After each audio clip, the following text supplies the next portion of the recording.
It is the ultimate global comfort food. Crunchy, juicy, and undeniably addictive. That fried chicken was born out of a collision between two very different worlds?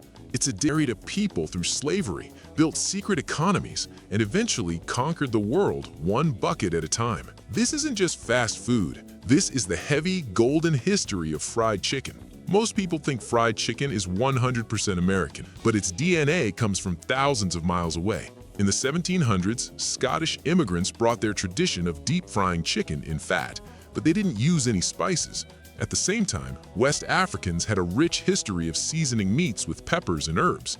In the American South, these two cultures collided. Enslaved West Africans combined Scottish frying techniques with their own bold spices. The result? A flavor explosion that the world had never tasted before. Fried chicken wasn't just food. It was a masterpiece of survival. For enslaved African Americans, chickens were often the only animals they were allowed to own. They became a symbol of freedom and entrepreneurship. In the mid-1800s, legendary waiter carriers, mostly African American women, sold fried chicken through train windows to hungry passengers. This was a secret economy. They weren't just selling a meal. They were buying their way to a better life, one piece at a time. Decades later, a man named Harmon Sanders would take this Southern soul and turn it into a global empire with 11 secret herbs and spices.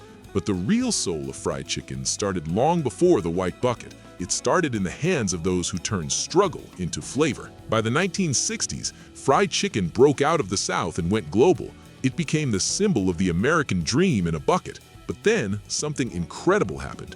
Other cultures took this American icon and made it even better. In Japan, KFC became a bizarre Christmas tradition. Millions of people order their Christmas bucket weeks in advance. And then there's Korean fried chicken, double fried for an extra thin, glass-like crunch that stays crispy for hours. From the spicy Nashville hot to the soy garlic wings of Seoul, fried chicken became the world's universal language of joy. But as fried chicken became a global obsession, it also became a target. The health revolution began to label it as public enemy number one. High calories, trans fats, and rising obesity rates led to a massive backlash against big fast food chains. Then came the chicken sandwich wars.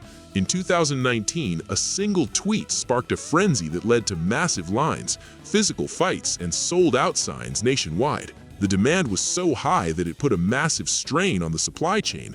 We realized our love for fried chicken had a breaking point. Is it possible to love something that tastes so good but feels so bad for the world? The industry had to find a new way forward. To survive the modern age, fried chicken had to evolve once again. Enter the air fryer revolution. People found a way to get that legendary crunch with 80% less oil. Health was no longer the enemy. It was a partner. But the real shocker?